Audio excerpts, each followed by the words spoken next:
what it's like to have gone through it, you know what I mean? Because, you know, we don't experience it the same way. She and I talked about that. I think one time when I was at Hackerspace, I came in and she said, oh, I have to show you this video of this woman who's really obese. And I said, is she black? And then she just looked at me and laughed. And she said, I told Lauren and Chris the same thing. We always ask, is she black?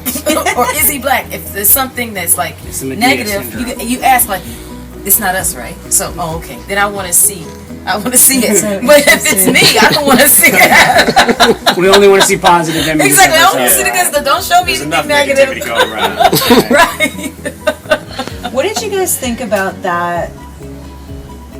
So it came up again when I guess Blink came out, the Malcolm Gladwell book.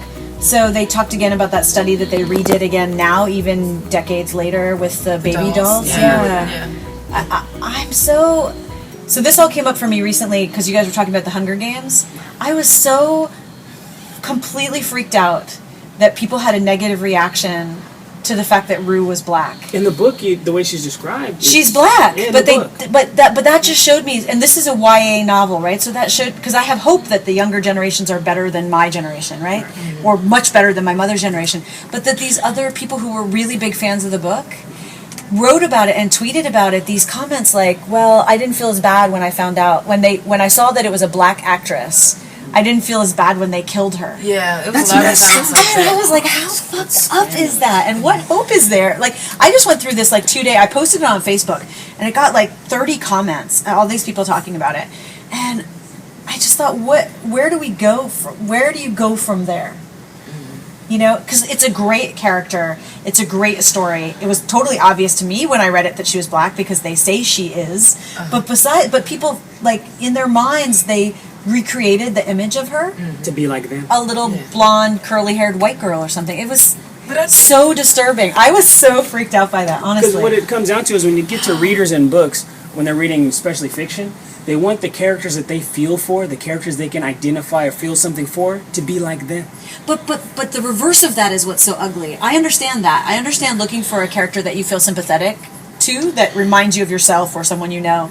But then actively not caring that a character gets murdered because they're black, specifically because they're black.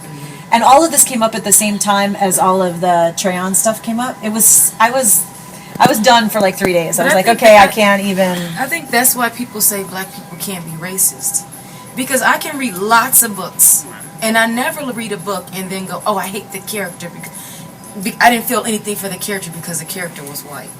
I didn't feel anything because of this person. Because I've read so many books where there's a white character in the story, and there's a white experience that's been presented to me. And then I read these things, and I do have empathy for the character. It doesn't matter who the character is. But if another group of people, and I'm not saying all, but if these group of people can get out on Twitter and Facebook and say these things, then that means that there's a huge gap. There's a big difference between saying I'm racist or I'm prejudiced. Those are two different things, because I can go through my life and see things and go, I can watch TV and go, when they airbrush this woman, it has nothing to do with me.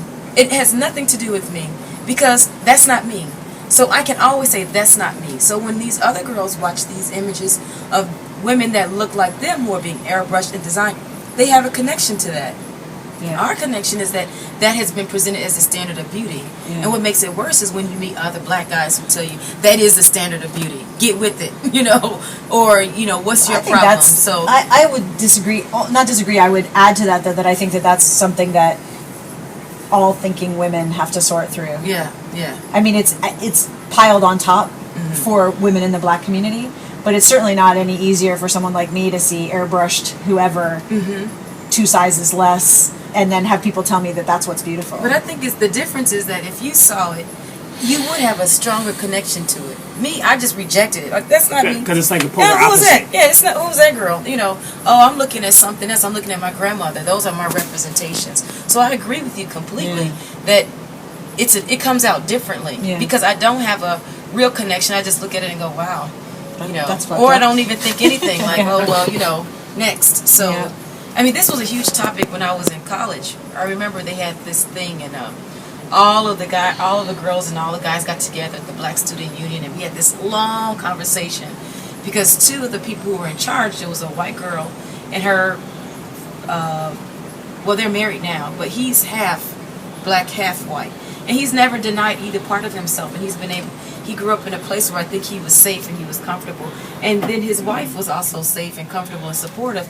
And she was sure of herself. And so when she would come into our circle, she would talk about these issues. But we always talked about how that's not me, because we have different types of songs that's celebrating your butt, no matter how big it is, I mean, you have a different song or different topic, a different way of people saying or reaffirming, girl, you got some big legs, look at that, you got keep those legs, show those legs off, versus someone saying hide your legs because they're big, so it's a different dialogue. So I completely agree with you on that. I thought it was interesting recently, though. Did you see the photo somebody was posting around of Michelle with what she would look like if she... The natural hair? Yeah. Oh, she looks so good. Wasn't she gorgeous? Yeah. But I think that's another way to have the same conversation. So with the female white community, it's a lot about, size and airbrushing and all this crap.